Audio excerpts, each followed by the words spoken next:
Hello guys, welcome to my channel that is books Funda. So I am advocate Anshika Rastogi और legal adviser. तो आज हम बात करेंगे अबाउट द रेप। पुराने कानून में क्या था और नए कानून में क्या है। और आजकल हम जैसे सुन रहे हैं बहुत ज्यादा रेप से रिलेटेड न्यूज आ रही है। आपने Kolkata rape and murder case भी सुना होगा, जिसपे डायरेक्ट सुप्रीम कोर्ट ने संज्ञान लिया है। बहुत बड़ा रेप केस है वो। और पहले भी निर्भया केस हुआ है रेप का, और भी आए दिन अखबार में न्यूज़पेपर में रेप के बारे में न्यूज आती रहती है कि आज यहाँ रेप हो गया, कल वहाँ रेप हो गया। तो क्या आप जानते हैं रेप होता क्या है और इसमें किस कैटेगरी को रेप कहा गया है? तो आईपीसी 1860 में पहले जो रेप डिफाइन था वो 375 सेक्शन में था। एंड अब जो नया कानून आया है बीएनएस 2023, उसमें रेप जो डिफाइन है वो सेक्शन 63 में डिफाइन है। तो आज हम बात कर रहे हैं व्हाट इज द रेप। देखिए, रेप बेसिकली उसको कहा जाता है अगर किसी लड़की के प्राइवेट पार्ट लाइक अ वजाइना, माउथ, यूरेथ्रा और एनस, उनमें पेनिट्रेट किया जाता है पेनिश के द्वारा या फिर किसी ऑब्जेक्ट के द्वारा। अगर उसके पेनिट्रेट किया गया है, इंसल्ट किया गया है वजाइना में, माउथ में, यूरेथ्रा में, एनस में, पेनिश को या किसी ऑब्जेक्ट को, तो उसको ही रेप बोलेंगे। अब ये जो कृत्य है, मतलब ये जो काम है इंसल्ट करने का, पेनिट्रेट करने का, ये उस व्यक्ति के द्वारा किया गया है या उसके द्वारा किसी और व्यक्ति से करवाया गया है या लड़की को मैन्युपुलेट किया गया है, तो वो रेप कहलाएगा। अब देखिए, जो रेप होता है वो लड़की की इच्छा के विरुद्ध होना चाहिए, लड़की के अगेंस्ट हर विल, लड़की की मर्जी के बिना होना चाहिए। लड़की की पनिशमेंट उसमें नहीं होना चाहिए, नॉन वॉलेंटरी होना चाहिए, विदाउट हर कंसेंट होना चाहिए। लड़की की कंसेंट उसमें शामिल नहीं होनी चाहिए, तभी वो रेप कहलाएगा। अगर लड़की की कंसेंट है तो रेप नहीं कहलाएगा। इसमें भी कुछ कंडीशन है। अगर लड़की को इंटॉक्सिकेट करके रेप किया जाता है, अगर लड़की इंटॉक्सिकेटेड है मतलब लड़की नशे में है, अब वो इंटॉक्सिकेट अपने आप अपनी मर्जी से हुई है या आपने किया है, अगर वो इंटॉक्सिकेट है उस टाइम उसके साथ ये पेनिट्रेट होता है, रेप होता है, तो सेक्स होता है उसके साथ, तो ये नहीं माना जाएगा कि लड़की की कंसेंट उसमें थी।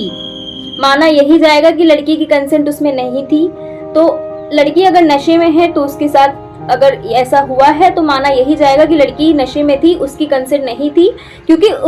वो अपने उस सोचने समझने की हालात में नहीं थी, वो उस टाइम सोचने समझने की शक्ति में नहीं थी कि उसको नहीं पता था मेरे साथ क्या हो रहा है। तो यही माना जाएगा कि वो रेप की श्रेणी में माना जाएगा। और लड़की अगर अनसाउंड माइंड है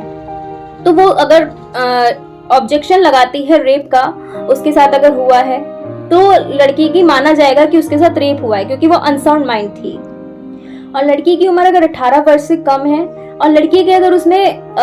वॉलेंटरी कंसेंट भी होती है, अगर उसके साथ फिर भी अगर मैन उसके साथ करता है, मान लीजिए कोई रिलेशनशिप में लड़की है, 18 साल से कम उम्र है, मान लीजिए 15 या 16 साल की लड़की है और वो किसी रिलेशनशिप में है और वो कहती है कि मुझे सेक्स करना है, तो उसका जो मैन है वो उसकी कंसेंट लेकर उसके साथ करता है। बाद में लड़की एलिगेशन लगाती है कि मेरे साथ रेप हुआ है, तो वो माना जाएगा, रेप की कैटेगरी में आएगा, क्योंकि लड़की की उम्र 18 वर्ष से कम थी और लड़के को ये बात पता थी। लड़की की जो माना जाता है, लड़की की उम्र 18 वर्ष से कम है तो लड़की को नेचर और कॉन्सिक्वेंसेस अबाउट द रेप नहीं पता है, लड़की को नहीं पता है इसके नेचर क्या है, कॉन्सिक्वेंसेस क्या है, और वो उतनी कैपेबल नहीं होती है कि वो सोच समझ पाए, इसलिए वो रेप की कैटेगरी में आएगा। इस पर सुप्रीम कोर्ट ने अभी बहुत रोमियो जूलियट लॉ लाने की कोशिश की, बट ये लॉ नहीं आ पाया है। रोमियो जूलियट लॉ में यही था कि अगर 18 वर्ष से कम उम्र की लड़की के साथ सेक्स हो रहा है उसकी कंसेंट के साथ, तो उस पर एलिगेशन ना लगाया जाए। बट अभी ये लॉ नहीं आया है, तो रोमियो जूलियट लॉ ना आ पाने के कारण इसमें जो है रेप का एलिगेशन लग सकता है। और अगर उसने ठीक से अपने कम्युनिकेट नहीं किया है, मतलब जो इसमें कंसेंट होनी चाहिए लड़की की वो बहुत प्रॉपर होनी चाहिए, बहुत एकदम क्लियर होनी चाहिए। मान लीजिए कोई गूंगी लड़की है और गूंगी लड़की ने कंसेंट तो दी है सेक्स के लिए, बट वो क्लियर नहीं है, मतलब उसने क्लियर नहीं हो पाई है कि वो कंसेंट उसने दी है या नहीं दी है। तो हमारे पास ये क्लियर होना चाहिए कि उसने कंसेंट हमें दी है, क्योंकि यहाँ पे क्लियर नहीं हो पाया है उस गूंगी लड़की का, तो वो रेप की कैटेगरी में आएगा। अब लड़की को अगर मैन्युपुलेट किया जाता है, मान लीजिए लड़की को मैन्युपुलेट किया गया है अपने उसके साथ सेक्स करने के लिए, तो भी वो रेप माना जाएगा। या लड़की को मैन्युपुलेट किया गया है किसी और व्यक्ति के साथ करने के लिए, तो वो भी रेप की श्रेणी में आएगा। या लड़की को मैन्युपुलेट किया गया है कि वो खुद से ऐसा करे, मान लीजिए लड़की को लड़की को उकसाया गया है, लड़की को बोला गया है कि वो अपने प्राइवेट पार्ट में, वजाइना में, यूरेथ्रा में, एनस में या माउथ में रॉड को ले, सरिया ले, कुछ भी ले, तो ये लड़की अगर खुद से भी करती है किसी के मैनिपुलेट करने से, तो वो भी रेप की कैटेगरी में आएगा। तो यही रेप होता है। अब बात करते हैं रेप की पनिशमेंट्स के बारे में। रेप की पनिशमेंट डिफाइंड है सेक्शन 64 में, बीएनएस में, सेक्शन 64 बीएनएस 2023। अगर इसमें कोई भी पुलिस ऑफिसर रेप करता है किसी महिला के साथ, पुलिस स्टेशन में करता है या फिर पुलिस स्टेशन की मतलब प्रमाइसिस में करता है या एनी स्टेशन में करता है या पुलिस ऑफिसर की कस्टडी में उसके साथ रेप होता है या एक पब्लिक सर्वेंट उसके साथ रेप करता है किसी महिला के साथ या किसी पब्लिक सर्वेंट की कस्टडी में उसके साथ रेप होता है या फिर किसी आर्मी ऑफिसर की मेंबर के द्वारा रेप किया जाता है या सेंट्रल गवर्नमेंट के किसी एम्प्लॉय द्वारा या स्टेट गवर्नमेंट के किसी एम्प्लॉय द्वारा रेप किया जाता है, मतलब किसी या फिर जेल में होता है उसके साथ रेप, किसी भी ऐसी कस्टडी में उसके साथ रेप होता है या उसके रिलेटिव द्वारा किया जाता है, गार्जियन के द्वारा किया जाता है, टीचर के द्वारा किया जाता है या किसी ट्रस्ट की पोजीशन मतलब ऐसी है और वो रेप करते हैं, अथॉरिटी द्वारा किया जाता है, किसी वुमेन के ही द्वारा मतलब करवाया जाता है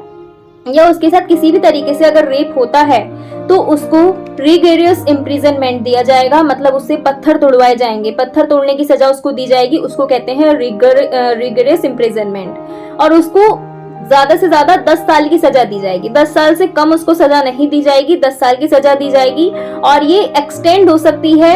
लाइफ इम्प्रिजनमेंट में, मतलब उसको 10 साल से कम की सजा नहीं दी जाएगी, 10 साल की सजा दी जाएगी, 10 साल से कम की कोई सजा नहीं होगी, इसमें अधिक से अधिक लाइफ इम्प्रिजनमेंट हो सकती है और 10 साल से कम की सजा नहीं होगी है। और उस पर एक फाइन के लिए भी वो लायबल होगा, उस पर फाइन भी लगेगा।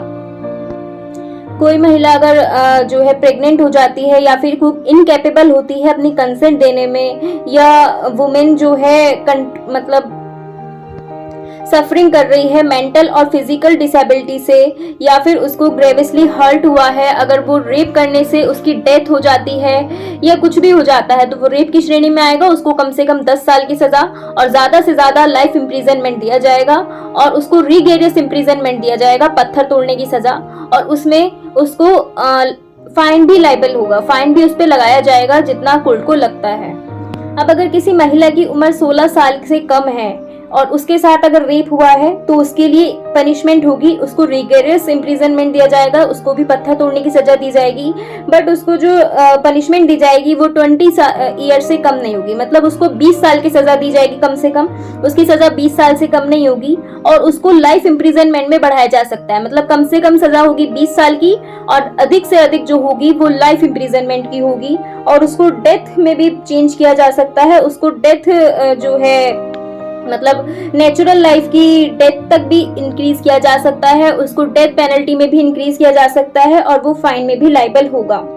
तो उसमें यह है कि अगर मेडिकल एक्सपेंसेस और रिहेबिलिटेशन ऑफ द विक्टिम के बारे में बात करते हैं, उसमें फाइन इम्पोज किया जाएगा।